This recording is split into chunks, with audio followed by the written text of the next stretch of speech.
مسلم بن إبراهيم قال حدثنا هشام عن يحيى عن أبي سلمة قال سألت أبا سعيد الخدري فقال جاءت سحابة فمطرت حتى سال السقف وكان من جريد النخل، فأقيمت الصلاة فرأيت رسول الله صلى الله عليه وسلم يسجد في الماء والطين حتى رأيت أثر الطين في جبهته।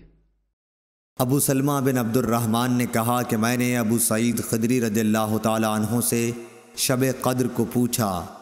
आपने फरमाया कि बादल का एक टुकड़ा आया और बरसा, यहाँ तक कि मस्जिद की छत टपकने लगी जो खजूर की शाखों से बनाई गई थी।